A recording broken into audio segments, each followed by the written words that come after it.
Welcome to MBA Secrets. Today we are lucky and excited to have Tim Heywood here with us, who his undergraduate degree is actually in criminal justice, which I found very interesting.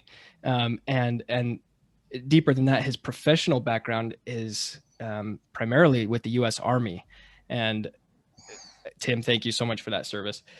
Tim served as a pilot, a helicopter pilot, in the U.S. Army, and so now he's pursuing his MBA. So there's clearly a lot of interesting and grabbing stuff here that we're going to get from Tim, and I'm excited to hear about it. Again, Tim, thank you for being here, and we'd love to hear more about that background. All right. Well, you hit all the highlights. 2005, I had graduated from college not too long before that, but I received, as you said, my goal was to pursue law enforcement. My background or bachelor's was in criminal justice. And in late 2004, I received my third rejection from a top law enforcement agency. I think that was Reno, the Reno Police Department. And I was kind of starting to lose faith. I don't want to turn this into a really long story, but I was starting to lose faith in what I was supposed to do with my life, because I had always thought I would, grow up and be a cop or maybe a DEA agent or FBI or something. So, but it seemed that the guys that were being more successful or had more success in that were all, at least a lot of former military. And so I thought, well, maybe I need to take that extra step and get a little more experience towards this occupation. So I joined the Army in 2005. I enlisted, even though I had a bachelor's, and I found out very early on that law enforcement wasn't what, I don't know what I thought it would be, but it ended up not being what I wanted, and which was a good lesson to learn. It's always important to find out what you don't want to do, almost as important as to find out what you do want to do, I guess. So I shifted or pivoted, as they say, and started working on the aviation career or the aviation goal. I applied for the Warrant Officer Candidacy Program. I was selected on the first try, which is pretty rare for that program. I went to Warrant Officer Candidate School and Flight School in Fort Rucker, Alabama, and served 10 years as a Black Hawk pilot. 2 tours to combat zones, one in Iraq, one in Afghanistan, and then I did 1 rotation in Germany in support of our partners there. It was kind of Atlantic Resolve was the name of the mission, but I don't know how really to explain other than that. It's just we have foreign partners that needed aviation support, and so my brigade went over to fill that mission. That's amazing. Wow. So you've been a helicopter pilot for the last several years, and right now I failed to mention you're actually in Italy. Is that correct? Yes. So I glossed over the part in 2010 when I got married. Big deal. My wife is also a soldier. She's actually a higher rank than me. She's a major now. At the time, she was a captain. And the reason I got out of the Army had to do with the fact that by then we had 2 children. I was getting ready to go to Germany, and I got a call from her she said, I might get deployed as well while you're gone, and the kids will go have to live with their grandparents. Wow. And I have I have nothing but the most respect and love for my in-laws, but that was terrifying for me. Yeah. So I made the decision over the next several months that one of us needed to just be there all the time for the kids. And it wasn't, obviously her earning ceiling and career ceiling in the Army was higher, and perfect storm of some issues that I was having with my current unit at the time. I just felt like I should be the one to get out. So I did. Hmm. Because it was kind of sudden, I didn't have the best exit strategy, where I'm coming to the MBA program. Initially, I thought I would do a master's in safety or occupational safety, because I was a safety officer in the Army. And then I kind of thought, well, I don't really like being a safety officer in the Army. So maybe, maybe I'll pivot completely in a different direction. And the more research I did about it, the more it seemed that online MBA programs are very prevalent right now, or at least, have been for several years. And my sister has an MBA. I have a cousin who has an MBA, and they both do really well. My brother-in-law was at BYU doing his MBA at that time, or maybe had just graduated. And everything kind of, as far as my experience, thought, people who do this seem to do well. I enjoy a lot of aspects about business. There are a lot of businesses that I really admire as a consumer. Maybe there's something here. So I did a little more research. I kept working towards that goal, and I came up with 3 programs that I decided to apply to. One was Indiana, Syracuse, and I forget the name of the third one. It was like my backup to the backup, Right. It was one I was pretty sure I could get into, which I probably better not say it, because I want to say this. It was one I was pretty sure I was going to get into. Right. And, I don't want to badmouth the school on anything. Sure. But, we all know what I'm talking about, right? Of course. Like one of those online schools. The fallback. Yeah. But I got in, and they were the quickest to respond. They said, yeah, we definitely want you to come spend that GI Bill money over here. And then Syracuse accepted me shortly after that. And I thought, I really, Syracuse is a good school. They're just down the road, because I was at Fort Drum at the time. Got it. And the lady that was helping me, Luna was her name, was fabulous. Just the best recruiter of, for online MBA programs that I had any experience with. She really helped me along the way. Probably because of her, probably, part of the reason I got into Indiana, because she was so persistent in keeping me, in hitting all those deadlines with my application. But I waited, and Indiana accepted me, and I had to let poor Luna down. I felt terrible. That's amazing. So then my sister lives in Indiana. She just lives like 30 minutes from Bloomington. My research showed that it was the second highest rated MBA program on Weekly News and World Report at the time. We've been number 1 for a couple of years now. Awesome. And they're also highly rated, just flat out. No, take the online part off there, and it's top 20. So it is. It's a great school. I felt really lucky, and probably blessed would be an appropriate word. Yeah. So, wow. So after you left the Army, how long was the gap between leaving and coming to that realization that you wanted to pursue an MBA? And was that time kind of, scary is probably the wrong word, but just the unknown is a little bit different, right? It wasn't. The Army has a pretty good program for people who are getting out, where they send you to the classes. This is kind of prepare you for what's on the other side. And so during that time is when I first kind of started entertaining this idea. And I actually started the application process, all 3 of them, before I was actually separated. Got it. Because of that. So by the time I separated, I had already been accepted to my number 3 school. And then shortly after that was accepted to both Syracuse and Indiana. So I separated in May, and I started classes in August. Okay. That's perfect. Okay. So, like you were saying, Indiana is awesome, whether it's online or not. but I'm from my perspective as a, trying to share this information with people out there.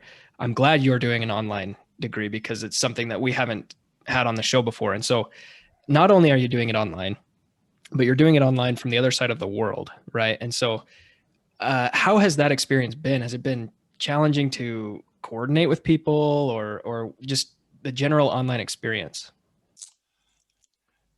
Uh, Online experience has been great. I think the key and the thing that made me feel really comfortable early on was just how user friendly all the software is. I don't know what other people, have at their schools, but we use Canvas, Mm-hmm. which is a great program. We use Zoom, which we're Yeah. doing right now, so I'm really Right. familiar.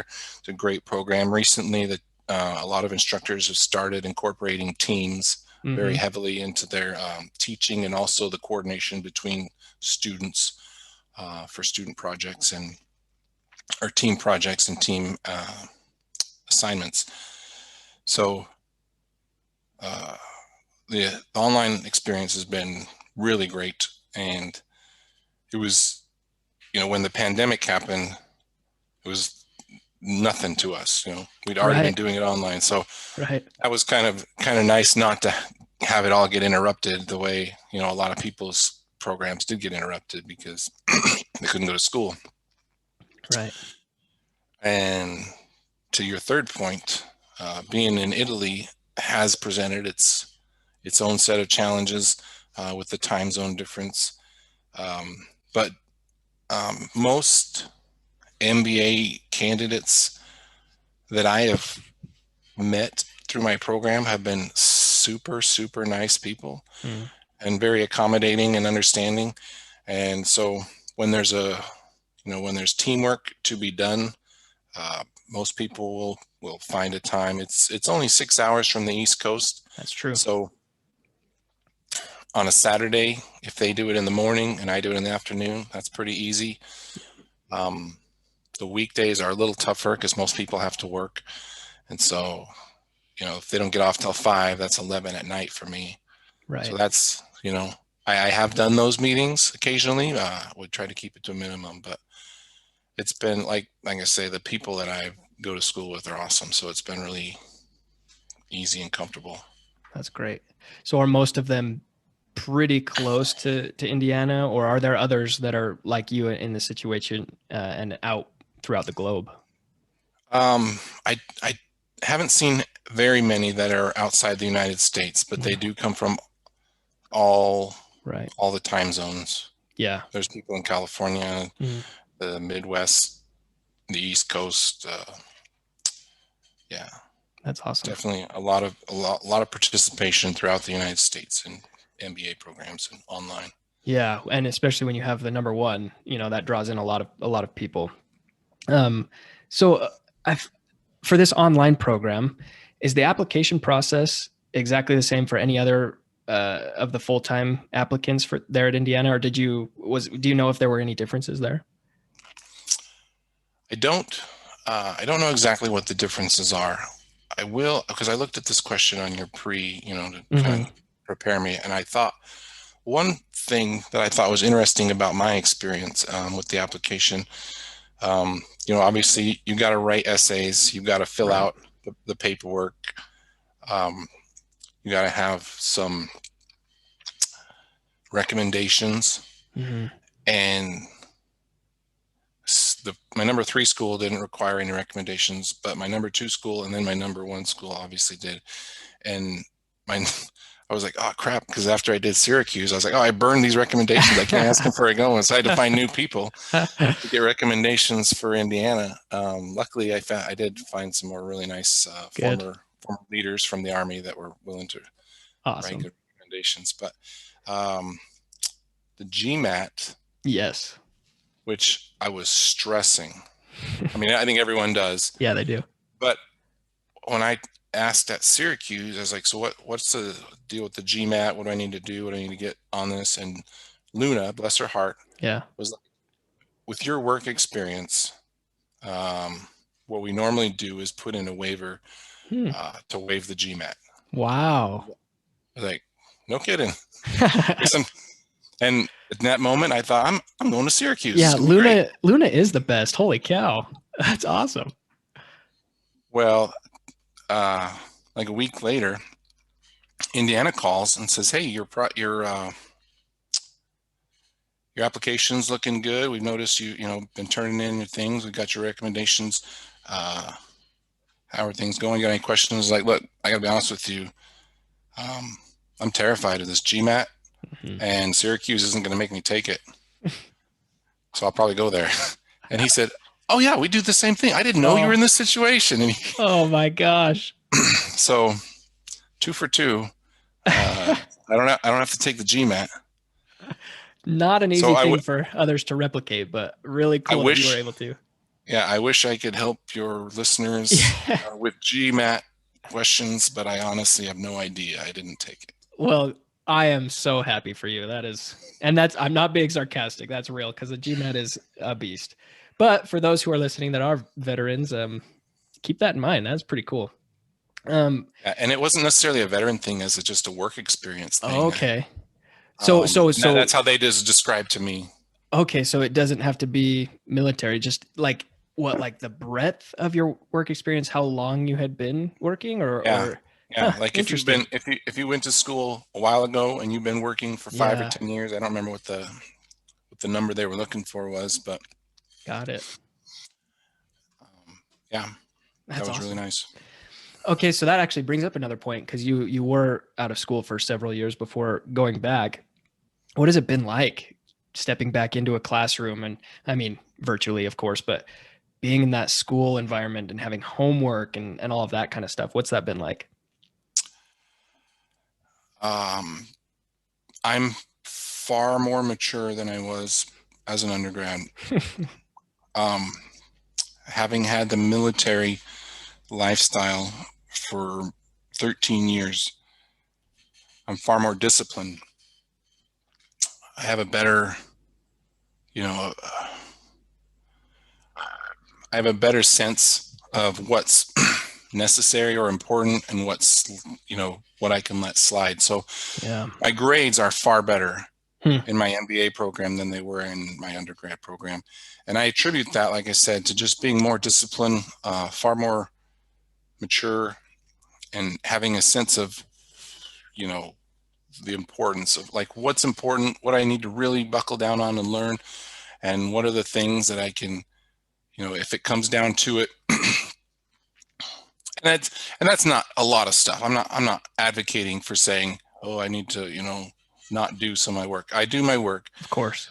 I don't want that to sound uh, like I'm a slacker or anything, but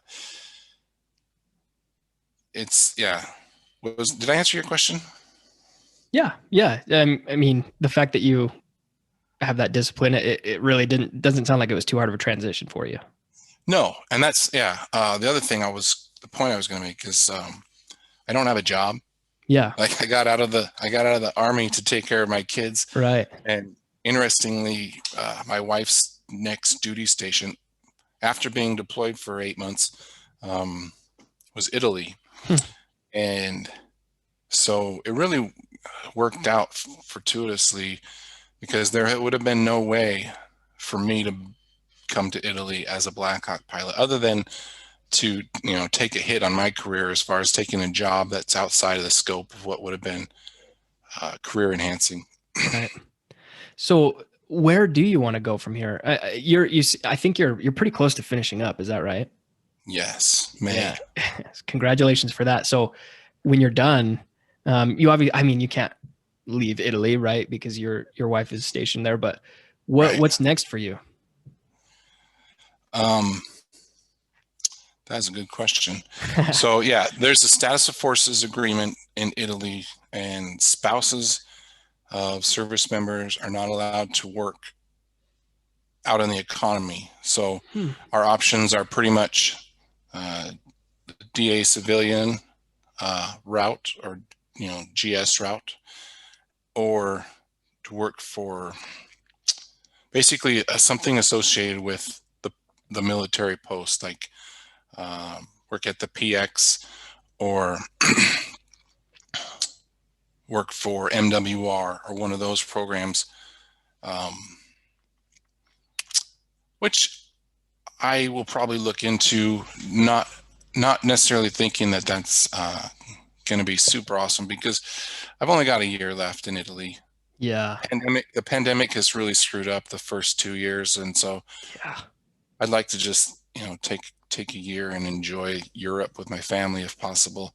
And then if work, presents itself, I'm not opposed to it, but I'm not really planning on it either. I Yeah. mostly I want to do a lot of research on companies for when I come back. And my wife is she's up for lieutenant colonel right now, Wow. and that will dictate a lot of Mhm. what our future looks like. So when we get that information, we'll start to plan out where we go from here. And I will look at companies possibly where she is going to get PCS'd, and maybe if there's a company that I really feel strong about that she can kind of steer her next transition to, that might be useful. But then again, but the point is there aren't a lot of Yeah. known variables in that equation right now, so we're kind of waiting. Like I say, that I'm excited. I don't know if you noted or could glean from my LinkedIn profile, but I'm doing 2 masters at the same time. I'm Right. actually doing Yeah.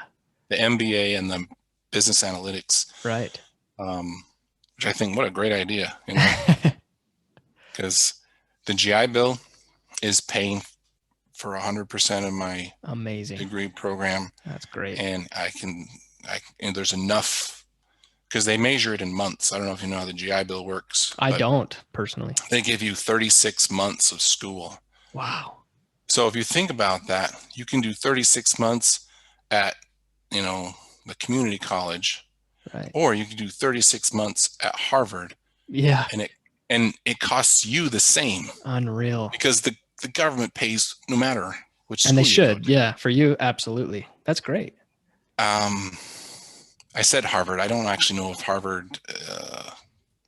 I don't know how much expensive it is, and there's probably a cap on what the GI Bill would pay. I think there was a cap, but Indiana falls within that range, and so I get paid the full amount as far That's as great. Wow. So, okay. So, if you, I mean, this is kind of just hypothetical, but let's say you just had your pick and all these variables didn't play into it. Do you have an idea of what you would want to go do? Maybe in the long term when you do have more options, specific companies or roles or anything like that? I'm doing a class right now. It's job seekers. I forget the numbers on the class, like C5 something, but Right. It's kind of helping me with that decision. There's a lot of, like I said, there's a lot of companies out there that I admire as a consumer, or I feel like this company does well, or it does something that I'm interested in. Home Depot and like the home, I tell my wife all the time, if I could work at Home Depot, I would just be so happy for the rest of my life. Yeah, like a kid in a candy store. There's tools on my desk right now. I mean, a kid in a candy store would be absolutely right. I also enjoy music, and I would love to work for some company that has something to do with music, particularly like making instruments or selling instruments. Sweetwater out of Indiana is a great company. I buy a lot of stuff from them. Yeah, so, for those who are just listening, which is I'm assuming most, behind Tim here are, I don't know, a dozen, 10, just about a dozen instruments, mostly guitars, right? What is that? Do you play? Is that your hobby? I do play. I do play. I was a child of the 80s. Yeah. And this is, I'm actually, like I said, I've gotten into building them now. This is a guitar that I ordered all the parts. Wow. I ordered the body, the neck, the pickups, all the electronics. I ordered it all separately and to the specifications that I was looking for. That's so cool. And then put it together. That's awesome. So you I mean, obviously your program is, I'm sure it's rigorous and there's, that takes a lot of your time, but it sounds like you've also got time to do things you want to do and spend time with your family and all of that. Has it been pretty flexible for you? Yes. Cool. Um, Online programs are designed for people who work full time. Right. Being a Perfect. being a stay-at-home dad Yeah. has given me a huge advantage. That's cool. Is the only way to say it. Like when I have classmates and I say we do a lot of teamwork on assignments, I really, I feel like almost cheating is the wrong word, but I do feel like I have this advantage where I have a lot more time available to me than a lot of people trying to go through the program. And it's like I say, it's kind of been a blessing, I guess. Yeah. That's great. Well, I again, it's what, almost 2:30 in the afternoon where I am, which means it's after 10 where you are. So again, I don't want to keep you too long, but I just, from my own takeaway here in discussing this with you, is I find your approach to be really cool. I think you just approach things, especially this degree, just come what may, and love it almost. Just roll with the punches and own it. And I think that's, I don't know. I think we can all learn a lot from that approach, and I think that might help manage stress and just things are going to happen, and you just got to do it, right? Yeah. And so thank you for that. I really appreciate that perspective. And if you had any final thoughts or anything that you wanted to share with the listeners, you're more than welcome. One, um, I listened to the podcast that you had with the girl from Oxford. Yeah, Allie. Way to set the bar, by the way. Hey, that wasn't my fault. That was her fault. She was tremendous. Yeah, one thing that I thought, like, if I did get asked a question like that, I would say that people in their MBA, there's going to be classes that are going to be easy A's. Yeah. I've had some, not many. There's going to be classes that are super hard B pluses. And there's going to be classes where you do teamwork with people, and sometimes those people are going to be better at that class than you. And it's okay, I think, to lean on those people sometimes and learn as much as you possibly can in those classes, because there's also going to be classes where you're going to be the guy that people are going to lean on. And I've had it both ways. And I've really been, I keep using the word blessed. I'm not even very religious. I just think that I'm happy with the experience that I had, because when I had those classes that were just tough for me, and I got put on a team, my teammates were always just like really helpful. And and the ones that were really good at the class, we would kind of lean on them, and they would take charge or whatever, and we did a good job. We got good grades. And then the other classes were, it was like I was the guy. There was a class I took, econometrics, which they're changing, and it's now called predictive analytics part 1. Well, I had taken part 2 accidentally, and first I just took them in the wrong order. I didn't know they were going to be a part 1 and a part 2. Wow. But the group that I had, they had all taken part 2, or had all taken part 1 when I took part 2. And so I had to kind of lean on them to help me through it, and it worked out for all of us. And then when I took part 1, I was the guy, because I had experience with predictive analytics, that I could say, look, guy, this is what this means, or this is, and not, I don't want to say that I was like, an instructor, but having had that extra experience with the information was helpful. And so that's the kind of thing. There's, you just got to you do the best that you can do. My mom always used to say, you do the best that you can do, and that's all you can do. Yeah. And sometimes it'll work out. And I think if people want to go out and get an MBA, I think it's a tremendous, thing to do. It's not easy, but it's not super hard, Right. you know? Yeah, you can do it. I mean, I did SEER school in the Army. I mean, there are things out there that are super hard. Yeah. So this is not one of them. It's challenging. It's enjoyable. I'm really glad that I've done it. And I think anybody that is thinking about it or wants to do it, start the process. And if you get through the process and find out it's not for you, that's okay too. Yeah. I love it. Awesome insights. Really cool stuff. Thank you so much, Tim. I will let you get off to bed, but thank you again for joining.